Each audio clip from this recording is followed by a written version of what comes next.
So we're on our way to the McDonald's, the McDo. I just wanted to show you what it looks like on Friday morning.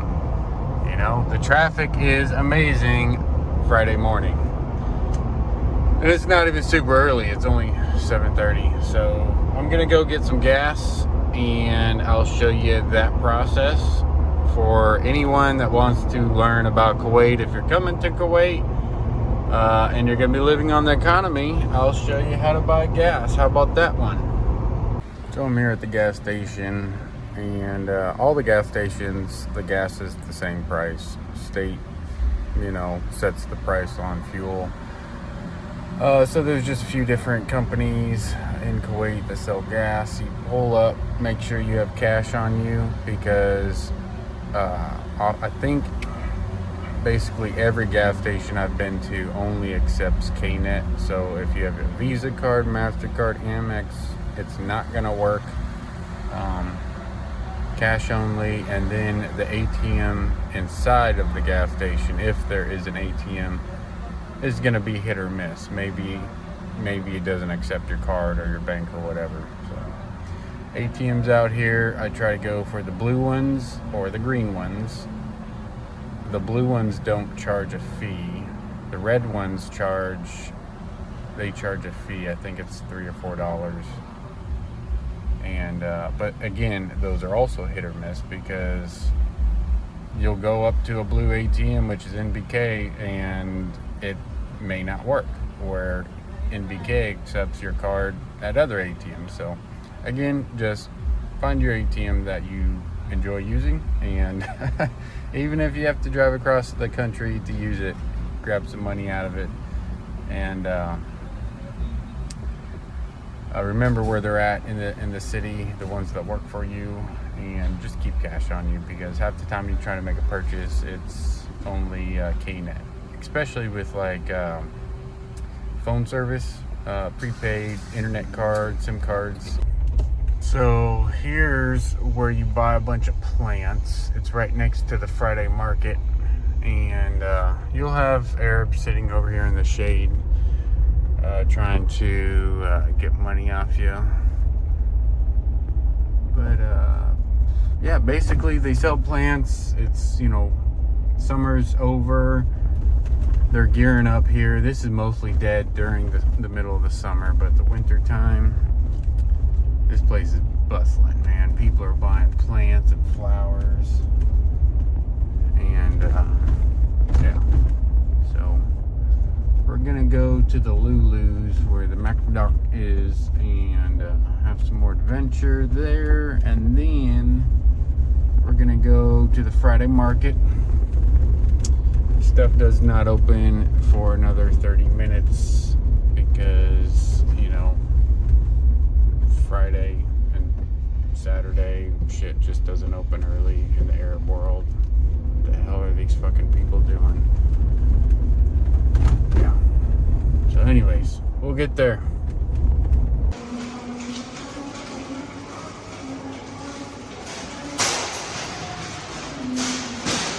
So this McDonald's is in a grocery store called Lulu's. And Lulu's is pretty nice to buy groceries. So I got the big breakfast, which is like the Egg McMuffin, the slimy wad of eggs. It's got the little potato thing wedge on there, and a coffee. And then it comes up to, where is it at on here? 210 KD. And that is about about $7 actually. So the service in these places, like McDonald's for example, it's digital ordering. You have the little kiosks.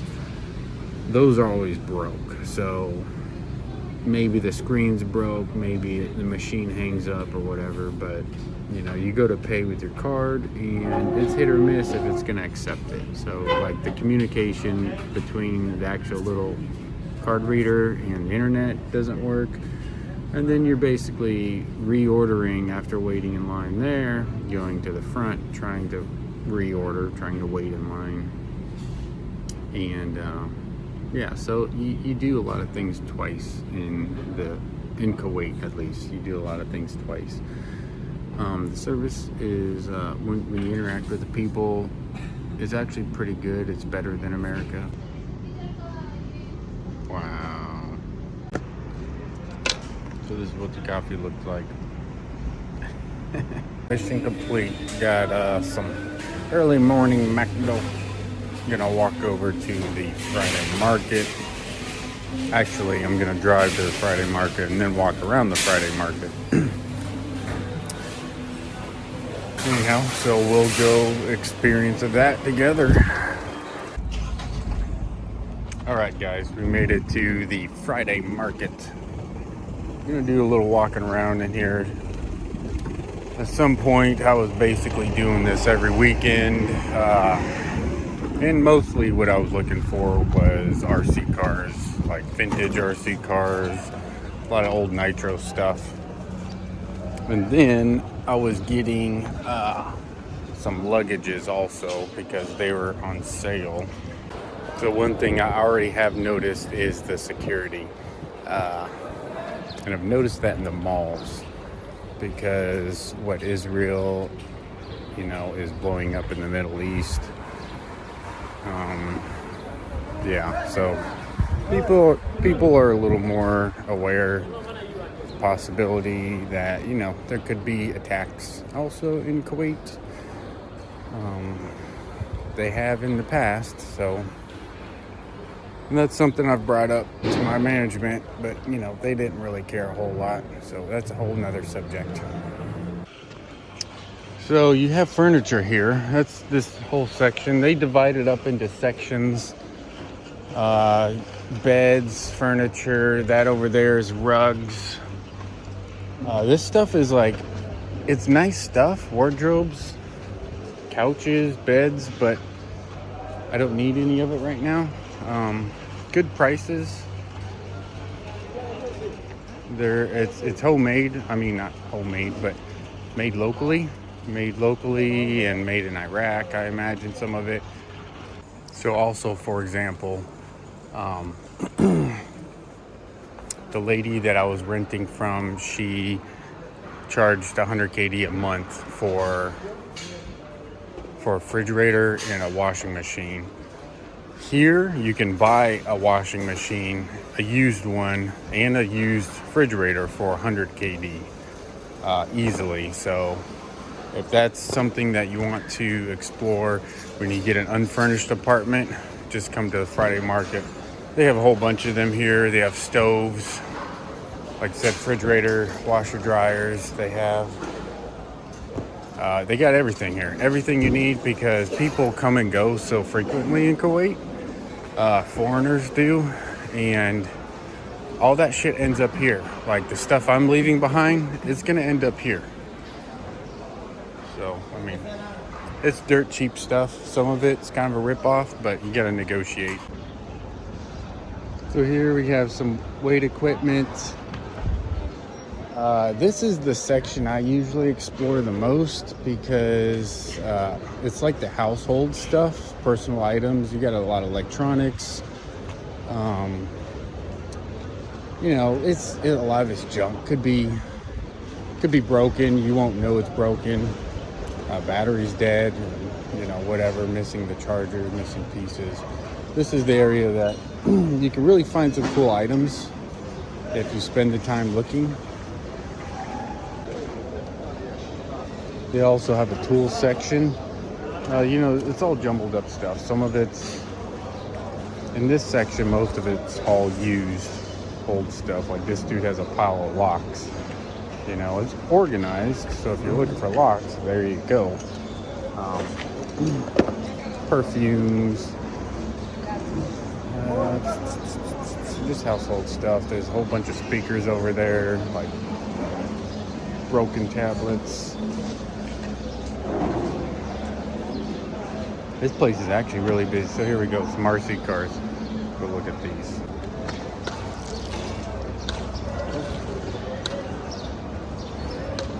Stuff there, got some irons. Yeah, just, you know, pots and pans. This is all household stuff. In this section, get a small scroll saw, air compressor. This is all stuff. That's cool. Super shooter. Yeah, that's really neat. They don't make those anymore. Man, I kind of want to buy that squirt gun. I don't have any room, man. I have run out of room. I've shipped so much stuff to the Philippines and I've run out of room. So I really shouldn't even be buying anything here, really.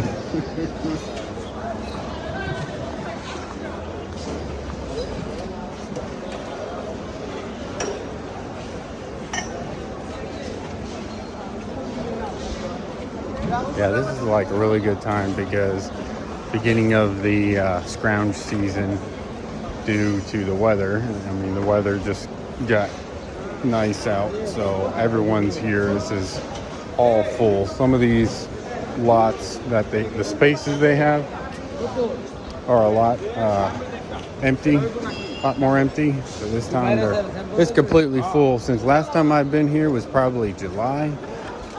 Early morning, it was already, you know, 110 degrees. So this is really neat. Got some outboard motors, some speakers. Filipinos would love them things.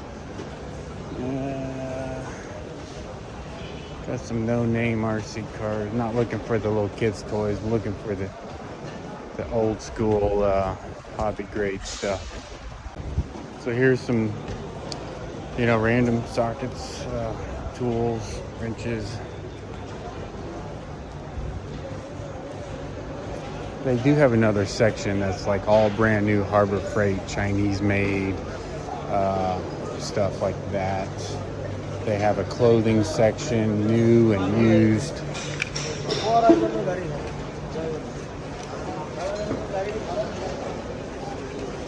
They got bicycle section. They got all kinds. Yeah, see, there's the bicycles over there.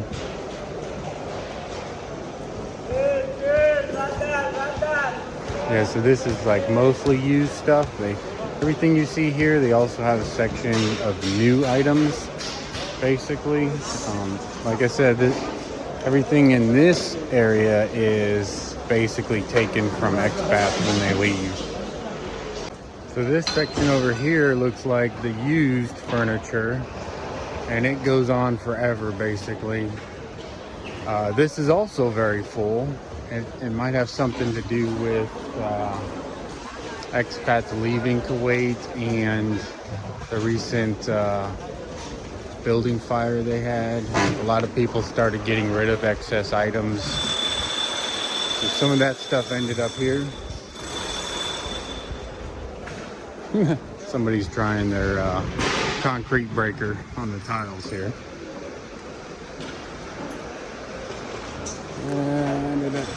Yeah, some racking, some chairs, tables. They had some really neat computer desks here that are not terribly expensive. Yeah, so I got some computer tables. I got two basically tables and a computer chair from IKEA when I got here, and I probably spent like $600 on some cheap ass tables. And I could have bought, you know, some tables here for maybe, you know, nice tables, probably for less than $100. So that way we have clothing. I think over there on the other side here, the used clothing. It's like the Filipino dream, you know, live sale stuff. So I'm gonna make my way back to the car. I have bought some luggage here, like those airline luggage suitcases. Got really good deals on those. You'll find those at Lulu's. You can get like one full size is usually 22 KD. So one full size luggage is gonna run you like $80 or $90. here I found them. I got, I think 14 or 15. I think I've bought 2 for like the price of 1 at Lulu's. Like if you buy more from these guys, they'll come down on the prices. So I know I've bought quite a few of these full-size luggage. Sent many RC cars home with them things, and yeah, they're much cheaper. Everything's cheaper at Friday Market. So we're going to the mall. Yep, we're gonna go in there, gonna walk around. This is, shit, I forgot the name of this mall. I'll remember it here in a second. Oh, the Avenues, there we go. The Avenues. This is the one you see in the whatever, when you, the YouTubes and stuff, when you Google Kuwait. It's really big. It's a really big mall. It's nice. You know, Qatar has a lot of nice malls, UAE as well. This is about the nicest thing you're gonna find in Kuwait, is this mall. So we'll go explore that right now. So here we are at the Avenues.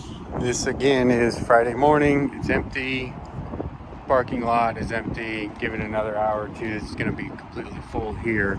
I like to park next to the IKEA because it's free. It's free parking, and I don't like to pay for parking. So this is why I park over here. This mall, I would assume, I haven't looked it up, but it's over a mile long. It's pretty darn long. I would probably guess 1.5 miles. Plenty of walking if you like to walk during the summer indoors. You can do it here.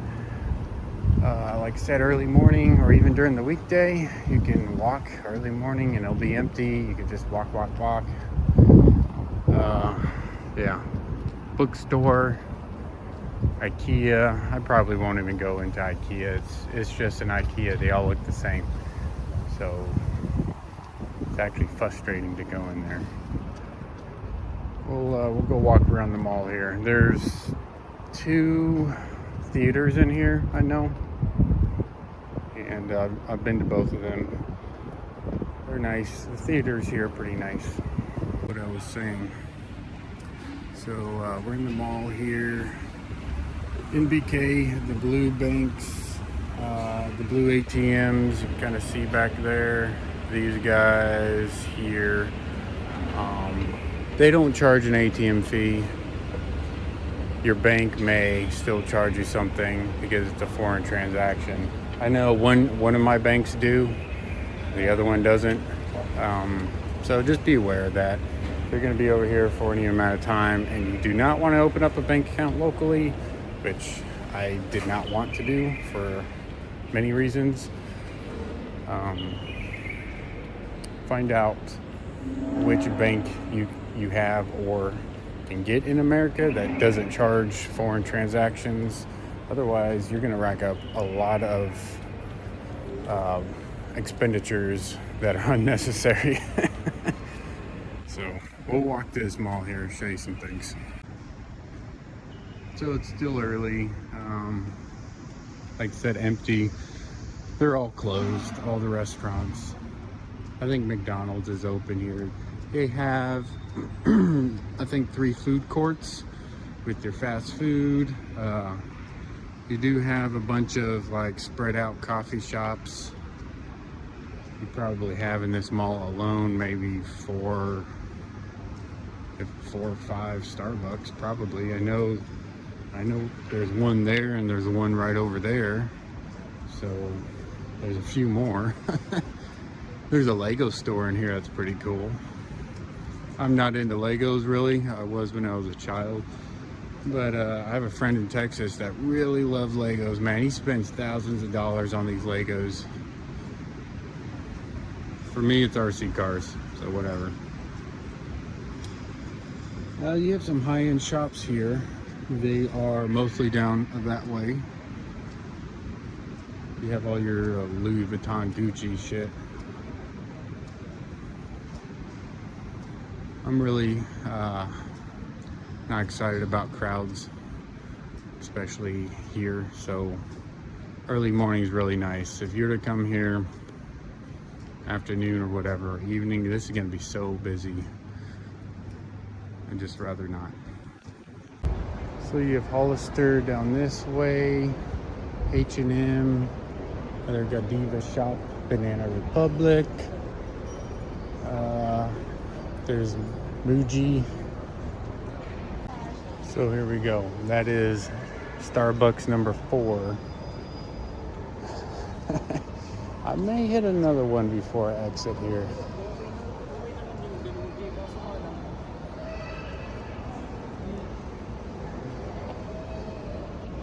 Yeah, so they look like buildings outdoors, but it's all underneath this glass here. It's pretty cool. So we're about halfway through the mall, heading back. There's Harvey Nichols. I know that looks like a pretty expensive place. There's another H&M. I think they have 3. I've seen 2. I think they have 3 H&Ms in here. They have at least 2 Shake Shacks in here because I've seen 2 of those. They have a Texas Roadhouse. So here we go, number 4. Number 4, Victoria's Secret. I don't know why you need so many in the same mall. This is another food court area. Got a different roof design. Have a Raising Cane's over there. Back there, you have another one up this way. That's 2. And then you have the 5th Starbucks right there. The 5th Starbucks among all the other coffee shops. So we have Starbucks number 6 right there. Starbucks number 6 that I've seen. We're coming up to the end of the mall. You can see the end down there. Shake Shack, they have a bunch of those in Kuwait. Those are really good. They're not like super good, but they're pretty tasty. I like the food in there. They charge way too much. Same with Five Guys. Five Guys is hit or miss. They think they're better than they really are. A lot of times their burgers are super greasy. And you tell them like single patty, they still do like double and triple because they look at you and you're like, oh, he's American. We're going to give him like the super size. And it just turns out to be a mess. The burgers don't hold together when they're double and triple patty burgers. They just fall apart. Just pisses you off because you spent 20 bucks on a burger. And there you have it, the avenues.